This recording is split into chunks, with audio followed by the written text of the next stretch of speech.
7th edition of the MMA Gambling Podcast on the Sports Gambling Podcast Network is brought to you by Underdog Fantasy. Sign up at UnderdogFantasy.com using promo code MMA SGPN to get up to $1,000 in bonus credits.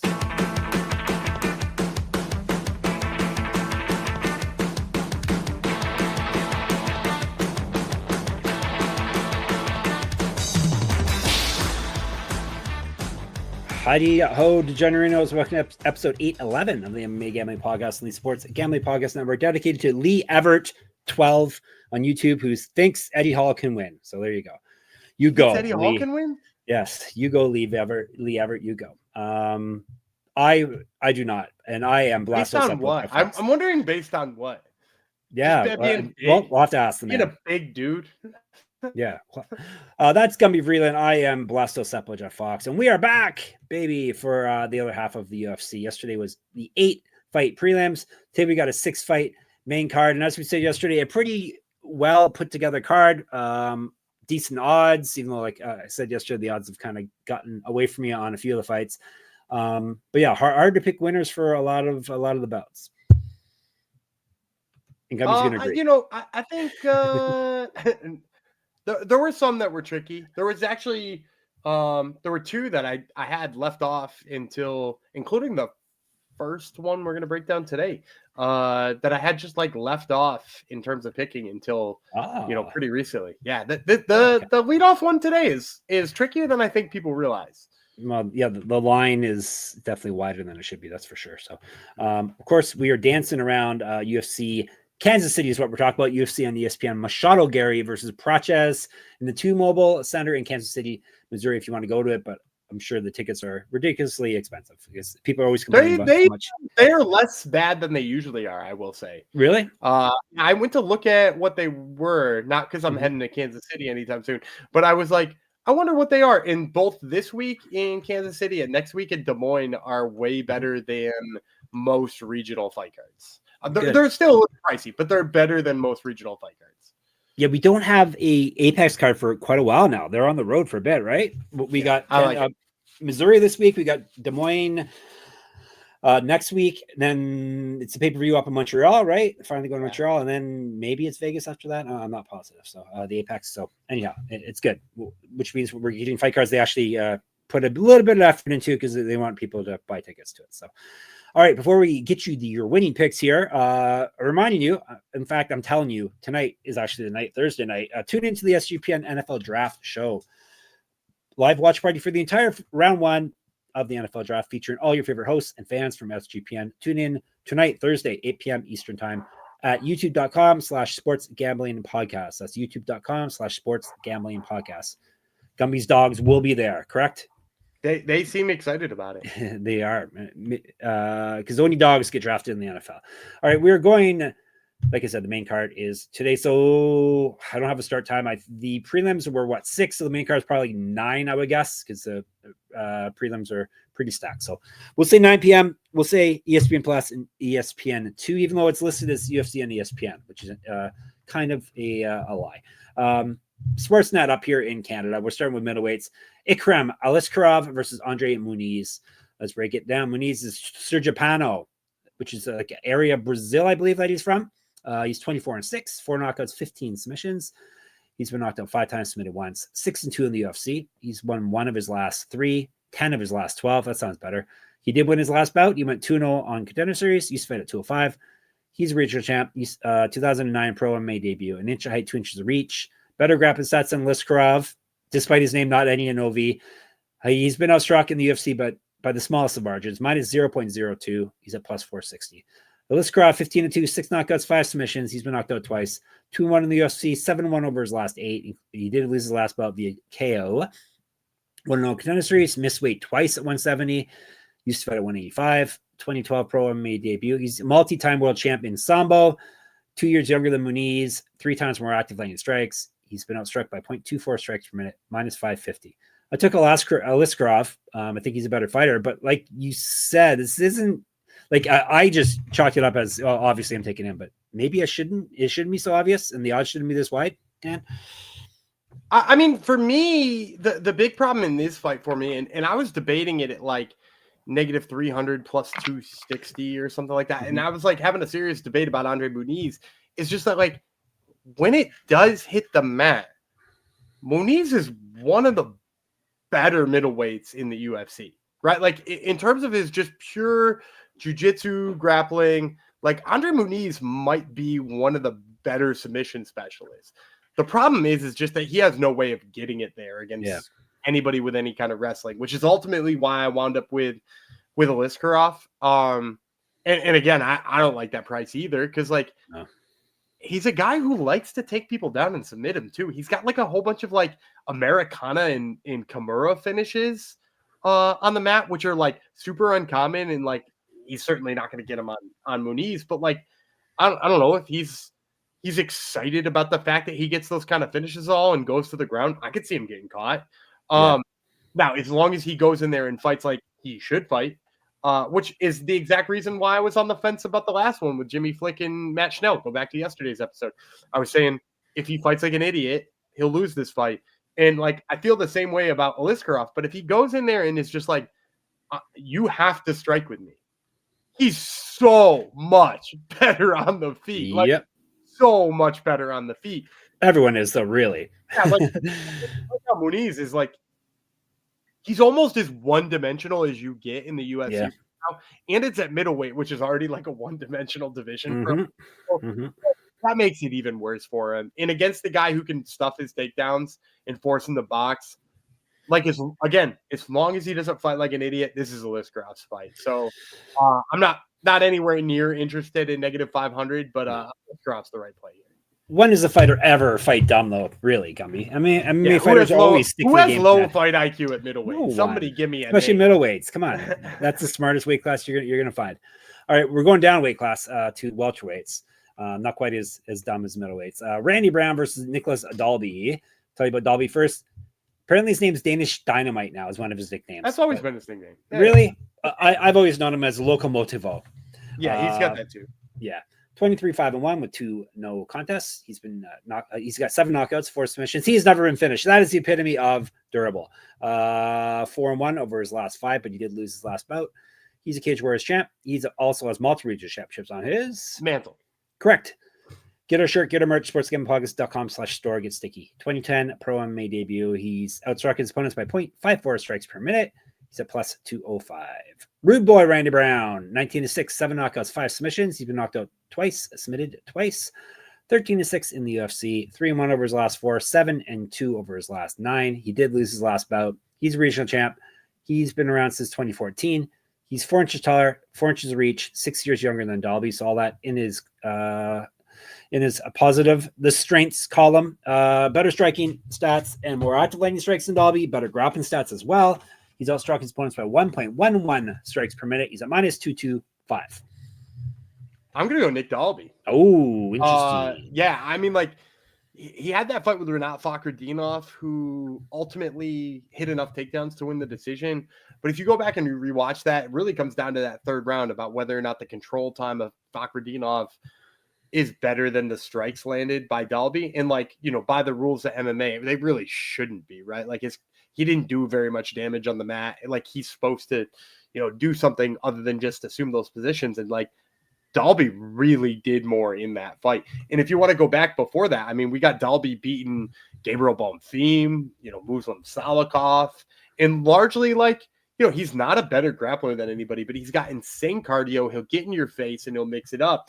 And I think that alone gives me faith against Randy Brown, who sometimes, like, especially if you crowd him and you don't let him use his reach, he, like, struggles a little bit.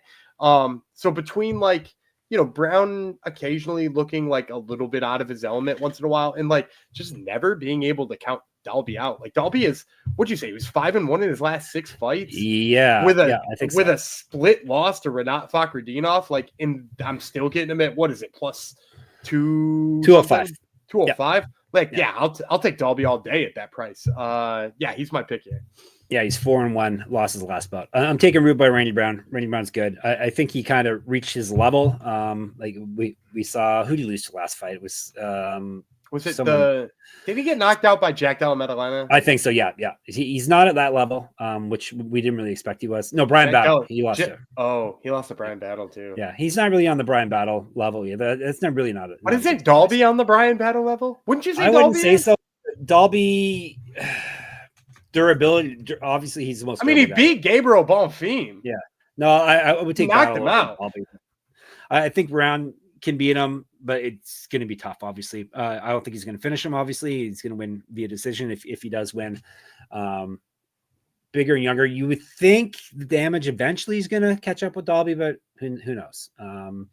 He's not named the damage. The Danish like damage. He's dealing with damage less bad than Randy Brown is at this stage in his career. Yeah, well, yeah, we'll have to see. But yeah, he lost a split to Brian Battle too, which is no shame in that. So, give me the rude boy. Hopefully he can use his length and his skills, but like I said, he's going to get dragged into deep water, definitely. So, all right, before we get you some more winning picks, let me tell you about Edge Boost. Edge Boost is the first ever bank account built for bettors, ensuring all gambling transactions are approved. No usage fees, no minimums, earn cashback rewards, and 100% approval for all betting deposits. So sign up today at edgeboost.bet with our promo code SGPN. Deposit $25 and Edge Boost will match the deposit, and make sure to let them know that SGPN sent you. And you can do that by going to edgeboost.bet and using our promo code SGPN. And we're brought to you by mybookie.ag. MyBookie is your place to bet on every sport, including the NBA playoffs and NFL draft, plus props for every game. For the two true degens, the MyBookie money bag. So check out what that is. MyBookie accepts customers from a ton of locations, easy to deposit and lightning fast payouts using crypto. They got Al Horford props lines there. Of course, they got all the UFC bets that we're talking about today on the site as well. So when you do head to mybookie.ag, make sure you use our promo code MMASGPN. That way you get 100% deposit match up to $1,000. Terms and conditions apply. That's mybookie.ag, promo code MMASGPN. All right, we're switching back to middleweight. Of course, it's fight night. You got to have a bunch of middleweights on it. Should be a fun one, though. Michel Pereira versus Abusupyan. You can call him Abus, Magomedov. And let's break her down by telling you about Magomedov first. He's 27-6-1, 14 knockouts, 7 submissions. He's been knocked out twice, submitted twice, 3-2 in the UFC. He's won 2 straight. Before that, he lost 2 straight. He's gone 5-2 over his last 7. He got a submission win in his last bout, 3-1-1 in PFL. Multiple region championships on his mantle. Correct. Get our shirt, get our merch, get our gear at sportsgamblingpockets.com/store. He's fed at 170, 2010 pro MMA debut, an inch of height, 5 inches reach over Pereira. He's got better grappling stats than Pereira. He's been outstruck in the UFC by 0.7 strikes per minute, plus 116. Pereira is Demolidor. Demolisher is 31 and we have a Dynamite and a Demolidor back-to-back fights. 31-12 and with 2 no contests, 11 knockouts, 9 submissions. He's been knocked out twice, submitted once. Durable, 9-3 in the UFC, 8-1 over his last 9. Got TKO'd in his last bout. He's fed at 170, missed weight at 170. Now he's actually, this is at 170, is it not? No, this is middleweight, right? Yes, he's a middleweight now. He was a very, very big. Yeah, he's not small for middleweight either. Regional champ, 2011 pro MMA debut, 3 years younger than Magomedov. More active landing strikes. He has outstruck, his opponents by 0.23 strikes per minute. He's at minus 135, I believe, is what the number is now. Give me Pereira in this belt. It was not a bounce back bout by any stretch of imagination. But Magomedov, the UFC thought highly enough of him that they really threw him into the deep end right out of the get-go. Strickland and Bohio out the gate, right? Yeah. Now he's kind of finding his level. I think Pereira is still at a higher level. He is better on the feet, and Pereira is crazy on the ground as well. Obviously, Magomedov probably is a better grappler when you come right down to the actual fundamental grappling, but Pereira is, a bit of a wild man on the ground like he is in the feet. So give me Pereira minus 135. Yeah, I'm with you. And the big issue for me with Magomedov is the cardio. We've seen his cardio fail him multiple times, right? Like, and it just doesn't hold up round to round to round. And like, if there's anybody who you need good cardio to fight, it's Michel Pereira, right? Michel Pereira goes in there, and that dude forces you to fight wild nonstop until the fight is over. And like, the only thing that's beaten him since coming to the UFC is his own stupidity, dancing to the cage against the Tristan Connolly fight way back when. And highly above average wrestling in terms of Anthony Hernandez. And Anthony Hernandez, like his grappling is way better than Abus Magomedov here. I think he's just, head and shoulders better than Abus. And I think if Abus goes in there and tries to wrestle him too much, he's going to tire himself out. I'm going to give you a free, another free prop that you can listen to if you want to or consider. It's one that I thought about using at the end of the show. I'm not going to use it at the end of the show. I think Abus is going to tire himself out.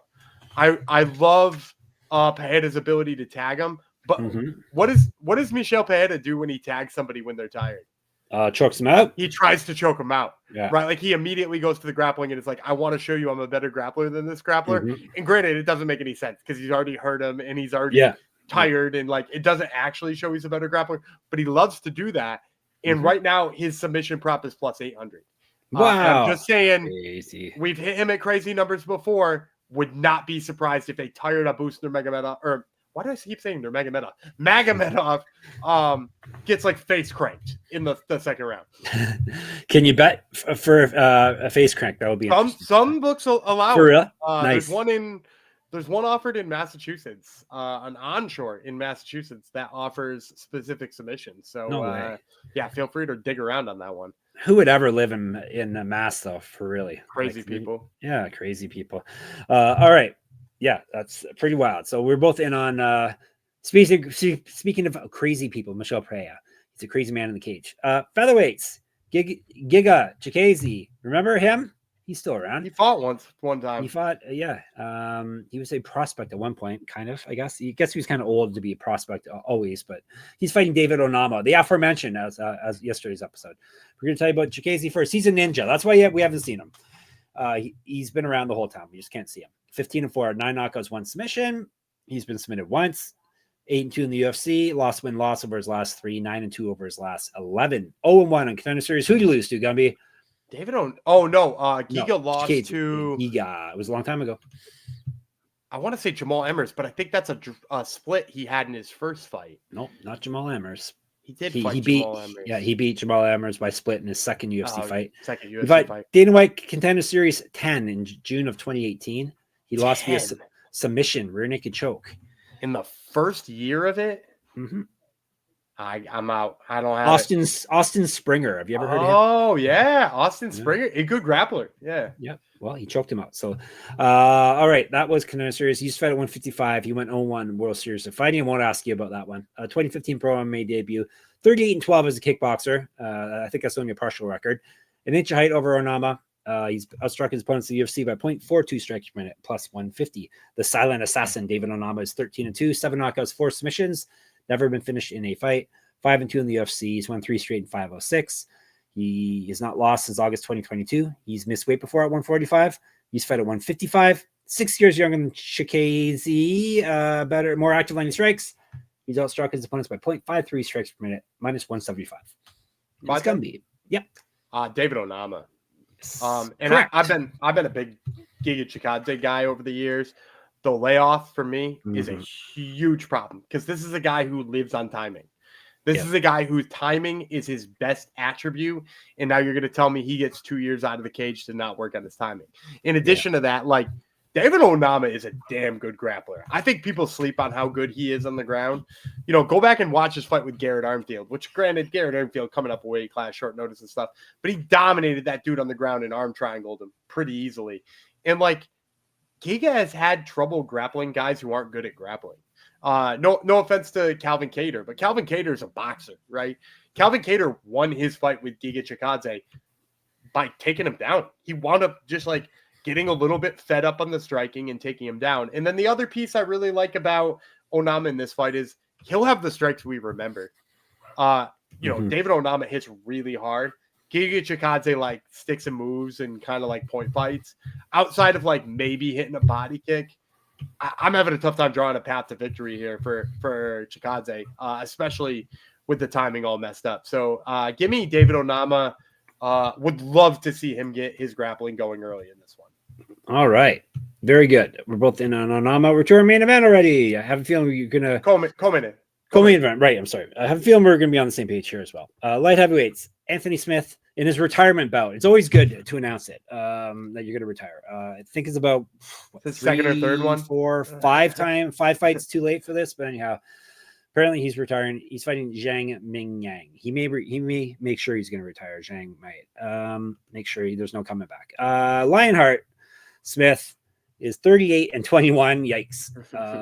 So this is fight 60. So it's good. He's ending on a historical number. 20 knockouts, 15 submissions. He's been knocked out 12 times. I didn't know it was that high. That's pretty wild. He's been submitted 4 times. Knocked out 12, submitted 4 times. 13-11 in the UFC over 2 stints. He's lost 2 straight. He's gone 1-3 over his last 4, 2-5 over his last 7. So I guess he's fought about 7 times, too many times. TKO lost in his last bout.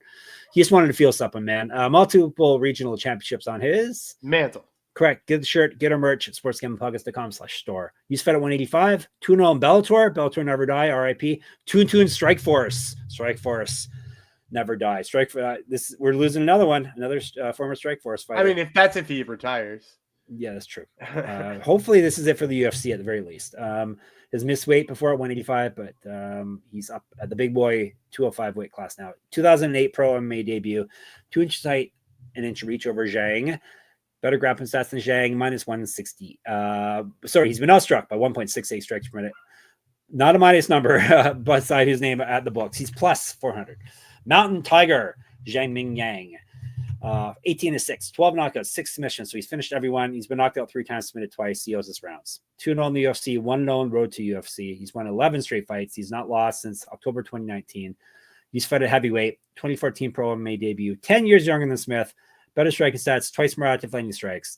He's outstruck his opponents in the UFC and the road too by almost 3 strikes a minute. He's at plus 2.98, minus 500. This is a glue factory fight. They really don't like Anthony Smith. I guess they don't want him to be a broadcaster anymore either because they're really setting him up for some brain damage here. I mean, I think isn't it just that they like Zhang Mingyang? Yeah. Like, I mean, honestly, I think that's it. It's like if he's going to go out, and right now it seems like he's going to go out. They wanted him to go out to Vitor Petrino, right? That's what they wanted.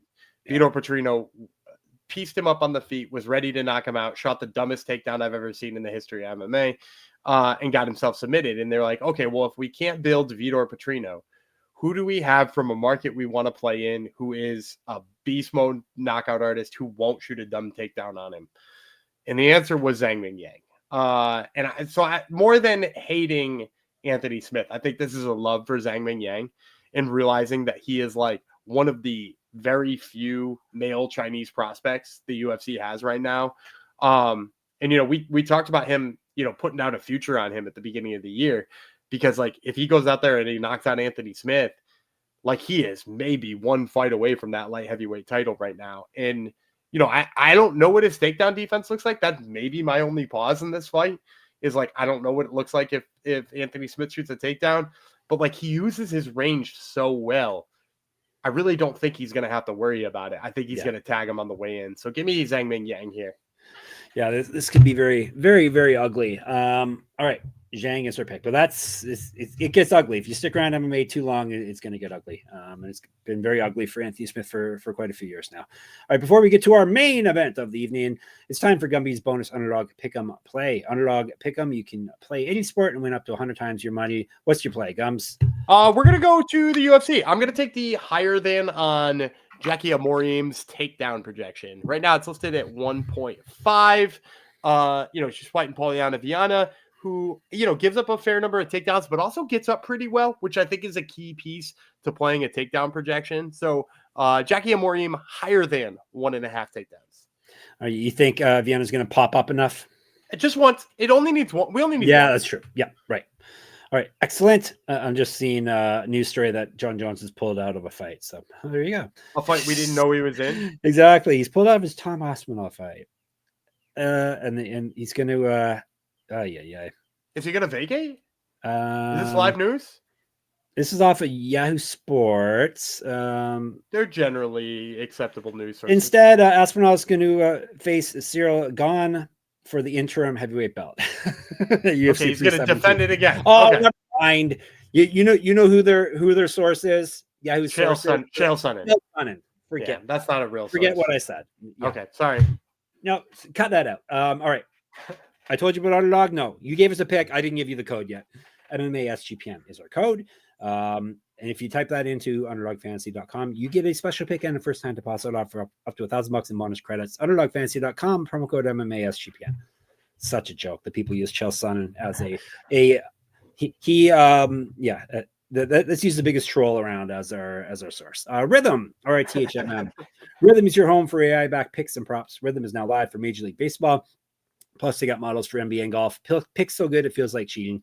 Building your own model is simple and easy. You can check out the Al Horford lines there. It is Chael Sonnen free on Rhythm. I can assure you of that. They actually have real sources. And they have some amazing deals going on right now. 25% off monthly subscription when you use our promo code SGPN25 and 50% off an annual subscription with promo code SGPN50. That's RITHMM, promo code SGPN25 or SGPN50. And notice right away you knew who I was saying the source was. Yeah, it was either that or Henry Cejudo. That's who yes, exactly. That is not a source. And even if this is true, it still does not make Chael Sonnen a reliable source. Correct. Just because, throw enough against the wall, eventually something sticks. All right, main event time. Welterweights: Ian Machado, Garry versus Carlos Prates. Let's break it down with Prates first. He is the Nightmare. We have the Future versus the Nightmare. The Nightmare is 21-6, 16 knockouts, 3 submissions. He's been knocked out twice, submitted 3 times. 4-0 in the UFC as part of an 11-fight winning streak. He's won 10 straight of those via T or KO. T/KO. He's not lost since June 2019. He went 1-0 in Contender Series. He was a regional champ. He's fought at 145, 155, and 185. 2-1 in one championship, the biggest promotion in the world. 2012 Pro MMA debut, 28-5 in kickboxing and a champion there. 4 inches of reach over Machado Garry. He has been outstruck, though, in the UFC and Contender Series by 0.21 strikes per minute. He's at plus 110. The Future, Machado Garry, is 15-1, 7 knockouts, 1 submission, never been finished in a fight. 8-1 in the UFC. He's taking this fight on short notice. He did lose his last bout, his first ever professional loss. He was a Cage Warriors champ, 2 inches taller than Prates, 4 years younger, better striking stats, more active landing strikes, and he's outstruck his opponents by 1.9 strikes per minute in the UFC, minus 125. I'm going Prates. Me too. I need one dog, my only dog. I think to nobody's surprise, I'm going Carlos Prates. The big piece for me is just that, like, when Ian Garry has fought somebody who we would consider to be quote unquote an elite striker, he wouldn't strike with him. You know what I mean? Like, he fought MVP and he was like, I don't want any piece of that. Yeah. And he just went to the grappling. And the thing about Prates is, like, I think his grappling and particularly his grappling defense is much, much, much better than we've seen from MVP. And as a result, like, if he could just stuff 1 or 2 of those takedowns and force Ian Garry to strike with him, I think it's going to be bad news for Ian Garry. And the big piece for me is, not only that piece about, like, he doesn't want to strike with good strikers, but also the put away power. Like, yeah, does Ian Garry have some finishes? Sure. Daniel Rodriguez walked right into that head kick and got knocked out. But outside of that, like, does he really look like a guy who's going out there and, like, putting people away? No. And, like, we've got Prates putting away guys who don't get knocked out, right? Li Jingliang and Neil Magny, and he's going out there and sleeping those dudes. And, like, I've always said this about Carlos Prates, and it's the thing I think that makes him the best possible prospect at welterweight is he downloads information so well. He sees what his opponent is doing. He reads it. He lets them do it a couple of times, and then he lets them slip one time and hits the hell out of them. You know why he does all that? Because he's too busy smoking. No, that's funny. He's a fighting nerd. Obviously. Yeah. He's brilliant. And like, I can't remember who he beat in that fight where he let him throw strikes for like a whole round and then just knocked him out with a body shot the first chance he got. Yeah. I can't remember what that fight was, but like, it's such a good tell of what Prates is good at, and that's just waiting until you've done the thing enough. You're like, oh, he doesn't block this right hook. And I keep throwing it, and he's still not blocking it. That's crazy, and I'm going to keep throwing it. And then he has the perfect counter for it because he suckered you into throwing it one more time. And I think he's going to sucker Ian Garry into something like that. I expect him to knock Ian Garry out here. Yeah, I'm taking Prates as well. Garry is very good at keeping the distance, but yeah, Prates is a nightmare. He is a nightmare. I think he wants to close the distance in this fight. It's the crazy thing. Yeah. I just said Prates is a nightmare, and he is technically. He is the nightmare. Just the athleticism and the explosiveness is like I like to say cheat codes. And he's got the length as well. I think he's a worthy dog here. And as Gumby said, he's he can grapple, or at least he can defensive grapple enough to keep us on the feet. And he's a decorated kickboxer too, so it's like he should be able to piece up Machado Garry. It's a big step up though. I guess it's a big step up for him. He hasn't really fought the greatest opponents on the way up. So I mean, other than Rachmaninoff, like who is Ian Garry fought though? Yeah, exactly. He lost handedly to Shavkat Rachmaninoff. Yes, that's why I hesitated saying that it's a huge step up, because Garry is still the future. Gary's still a young fighter as well. All right, we're both in on Prates. All right, let's recap, but don't you go away. We got our bonus picks at the end here for you. Prates, Zhang, Onama, Pereira. They're all team rides. I have Rude Boy Randy Brown. He has the Locomotivo Nicolas Dalby, and we both have Aliskerov. All right, lightning round. Is that not lightning round? Bonus picks. That's fancy picks. It's been 2 weeks since we did UFC. So we're doing locks, we're doing dogs, we're doing props, we're doing parlays. I think it's me for that's me. All right. Give me Ricardo Romero. Ricardo Romero is my lock, -120. You can find out why. Listen to yesterday's episode. I've been a back and forth on a lot of ones this week, but I'm going to settle on David Onama. Okay. I like Giga Chikadze, but I don't think he's got the grappling defense to deal with this. Yep. Good number on Onama. When you have one dog, Prates is my dog. We just talked about that. So he's my pick, I guess. I'm going to go Nick Dalby. I know it's not a pick you like, but I think Nick Dalby's got tons of value on him. Love the pace, love the cardio, love the chin. So give me Nick Dalby. No, I do like that pick, because it's a very good number for him, and it's a winnable fight for him for sure, because he's impossible to kill. So I'm stealing Gumby's play from yesterday. I like it. It's way better than Zhang via knockout. Zhang via knockout is in the 200. So if you're going to play -200, yeah, 2 something, which isn't that bad really. You should take it if you're going to play Zhang at all. Like it's not. You could probably look for Zhang first round. Yeah, that's probably a better route for that one. Yeah, Blackshear submission is the pick, +150. Yeah, he's a super dangerous Alatang. His opponent Haley Alatang is good. It's a decent grappler as well, but Blackshear just goes for finishes the whole time that he's on the ground. I think he's going to mess around on the ground is the problem. Well, like Alatang's good enough on the ground that he might just mess around there too long. Right. And Blackshear's got back-to-back submission wins. So I'll take the +150 on that. Sure. I'm going to go Matt Schnell by knockout. Ooh, just because we've seen Jimmy Flick kind of quit in the cage when he can't get his grappling going. And Schnell has been obsessed with his striking for a while. Matt Schnell by knockout right now is +165. Nice. Which is a line I like on that one. All right, so Onama, Romero are the locks. Dalby, Prates are the dogs. Schnell, knockout, Blackshear, sub are the prop plays. All right, Hungryman Zhang, Superfan, what? All right, we're just going parlay. I did give out some props I liked before. I think you had Prajeda by sub. Onama by sub, by the way, sneakily +750 too. That's not a bad one. And I gave out the Blackshear sub and other things I like. But I settled on 2 that I really liked, and I want to do the Hungryman Zhang Superfan parlay this week. First one I'm going to take is Malcolm Wellmaker by knockout. I talked last episode about how much I love his hands. Notoriously, I'm a Cameron Simon hater. And Wellmaker by knockout right now is +275, which I'm a little bit surprised in how steep that is. And I'm going to pair that with my underdog of the week, Nicolas Dalby. But I'm going to take Dalby by decision. He is, while he did finish Gabriel Bonfim just because he tired out, he's kind of more of a decision-heavy guy. Right now, you can get +325 on his decision line. And when you pair those 2 together, you're going to get 1494. So almost 15-1 on a Wellmaker KO versus in Dalby decision parlay.